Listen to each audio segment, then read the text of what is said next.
Šiandien paėmiau pabandyti Moto Marinį X-Cape 1200. Čia jau galiu drąsiai pasakyti, čia tikro italo dvasia. Turim V-twin variklį Marinį 1200 cc. Vaibą sukelia tikrai neįtikėtina. Vat vien kaip jis važiuoja, čia legendinis šiaip variklis iš Moto Marinį. Bet kaip jis važiuoja, duslintuvas, aš nežinau kaip jis normos praėjo, ten garsas atrodo kaip custom kažkoks tai. Bet čia viskas gamykliškai. Va, tokį motociklą jūs gaunat. Tai kokie pas mane pliusai? Visų pirma, ūgis. Tai vat mano ūgis 1,85 m, jokių problemų čia atsisėst, važiuoti. Komfortas man labai patiko. Turi minusą dėl savo dydžio, kad jis didelis motociklas, tai aišku jo svoris. Jo svoris iškart jaučiasi, čia virš 200 kg, 200 pm ar net daugiau, tikrai jaučiasi. Kaip sakoma, ne naujokui, bet užtat kaip jis važiuoja.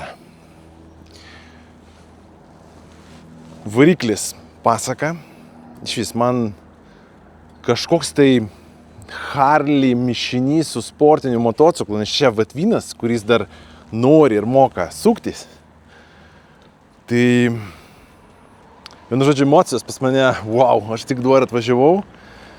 Na, tokios emocijos. Žinot, būna motociklas, kur nuvažiuoji iš taško A į tašką B, kažkiek palakstai ten, kaip standartiškai. O čia sukelia tiek emocijų, toks vaibas, toks retro, va tas V-twinas. Pavarų dėžė. Irgi man labai patiko, kaip sankaba veikia, kaip pavarų dėžė, labai švelniai. Nors motociklas toks grubuotas trupučiuką, ne, va, su tais, tas variklis vis ten duoda, va, tą tokį vyriškumą jam.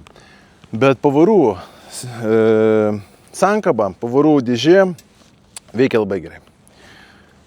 Taip, švelniai, jokių problemų. Tai aš vat manau, žinot, motociklas, jis turi turėti tą vaibą. Vat jūs atsisėdat ir jis turi tą vaibą. Turi dovanoti jums, žinot, tą džiaugsmą, kai norisi su juo lakstyti, važiuoti. Vat šitas motociklas tikrai daug esu išbandęs, bet siūlau pabandyti. Vat šiaip nuvažiuokit, pabandykit. Aišku, jo kaina nėra maža, čia beveik 14 000, 13 ten su pusė, kažkas tai tokio. Jeigu dar kokių priedų pridėsit, na, kaina kaip ir kandžiuosi. Bet kaip jis važiuoja. Na ir pati kokybė. Vat pažiūrim į kokybę. Sėdynė. Oda, gražiai viskas, kokybiškai. Pats plastikas. Čia ventiliacijos angos, aerodinamika. Šiaip klausimų kokybei. Na, vat išpildymas pats motociklo. Detalės. Na, man nekyla klausimų. Gal veidrodėliai tokie biški prastesni. Bet čia, žinot, veidrodėliai čia skonio reikalas, galime juos ir pakeisti. Reguliuojamas stiklas. Tuoj pabandysiu, dar nebandžiau, kažkaip jis reguliuojasi, bet turbūt viena ranka. Ne, aš nepareguliuosiu. Ai, nu gal aš nelysiu ten. Nes čia maksimaliai į viršų, galima dar į apačią, turbūt dviem rankom reikia, aš kai vieną kamerą laikau, tai man labai sunku. Yra ir nematomų zonų stebėjimo sistema veidrodėliuose. Va, čia toks, nežinau, ar matot, jo, matosi. Užsidega, kai iš kairės arba iš dešinės automobilis. Taip pat parodo automobilį, jeigu iš galo važiuoja, ekrane irgi galit matyti. Na, turbūt reikia, aš gal nuimsiu savo šalmą, parodysiu jums garsą. Va čia garsas, aš sakau, čia man rodos kaip kažkokio custom duslintuvas, bet jis, gamykliškai toks eina. Bet jūs pažiūrėkit, toj. Pabandysim, kaip jis.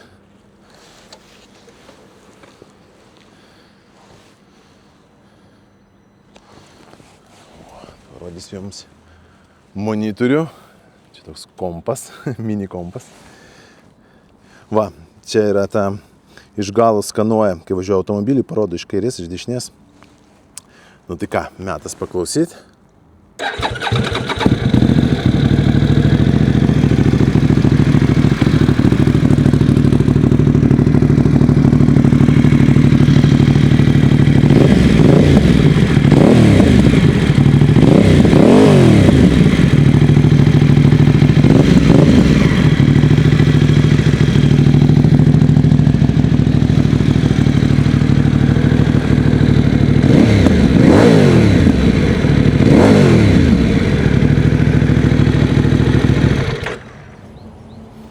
Sakau, garsas čia net man per garsiai, iš tikrųjų. Net per garsiai, čia atrodo, na vat, ką jisai sugeba, tai sukelti emocijas. Sėdėsina, bet yra ir minusų. Yra minusų. Mano ūgis 1,85 m. Kaip ir viskas komfortiška, bet pabandysiu jums parodyti, kas man nelabai patiko, nes aš vairuoju Honda Transalp. Čia jis trupučiuk aukštesnis Transalpas. Ir žiūrėkit, kur mano kojos. Man norėtųsi, kad aš jos galėčiau biškutį žemiau laikyti. Pakojai, vat kažkaip trupučiuką man per aukštai. Žinau, ar pagauna kamerą. Bet manau, tai yra pripratimo reikalas iš tikrųjų. Tai nėra tragiškai blogai. Aš kai tik atsisėdau, tik pradėjau važiuoti, man pasirodė, na, čia kažkaip biški man kojos per aukštai. Bet dabar, kai pavažiavau, na, galima priprasti. Antras dalykas, kurį pastebėt, iškart, kai atsisėdat, labai platus vairas. Jūs pažiūrėkit, koks. Jis toks galingas, žinai, nemažas ir jis toks, na, platus. Va. Tai va, tarp mašinų, jeigu važiuot, tai, na, čia reikia atsargiau. Jeigu kur nors siauresnis keliukas, tai irgi. Nors nepasakysiu, kad jis ten jau tragiškai didelis, nu, bet tikrai juntamai didesnis. Turim čia, nežinau, turbūt aš net nevardinsiu visas technologijas, ten USB, va, turim ir tokių, ir Type-C ir standartiniai, ten ir nematomų zonų sistema, ir iš virtuvėliuose, ir tas autopilotas taip vadinamas.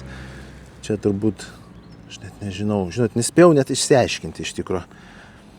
Bet pasakysiu taip, man tos technologijos asmeniškai man, na, turi gerai, bet be jų galiu gyventi, tikrai galiu gyventi. Man svarbiau turbūt pats vaibas, kurį sukelia motociklas ir, na, ta galia, variklis.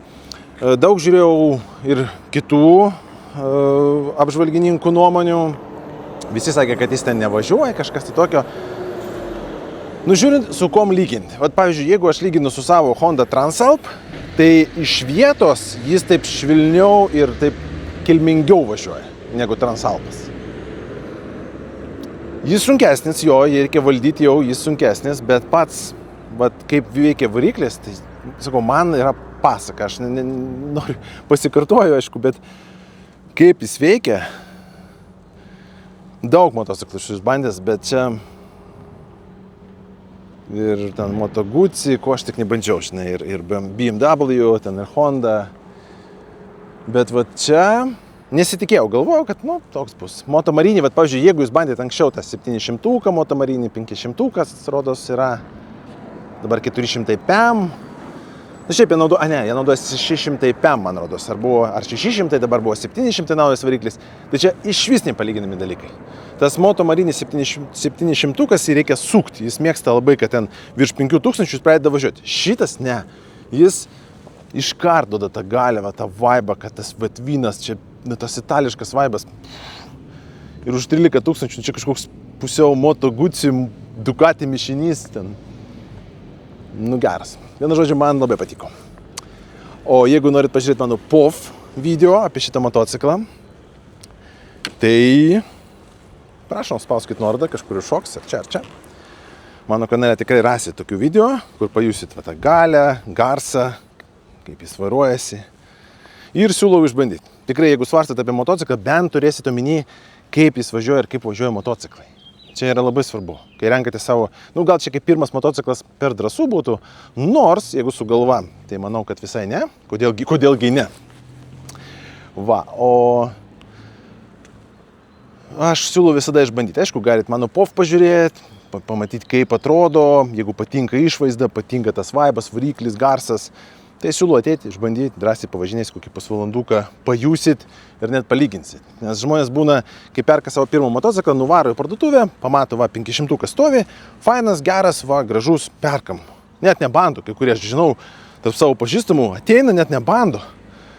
Atsisėda, va, taip, salone, kaip savo showroome, pažiūri, viskas, perku. Nu ir važiuoja, po to kenčia, žinai.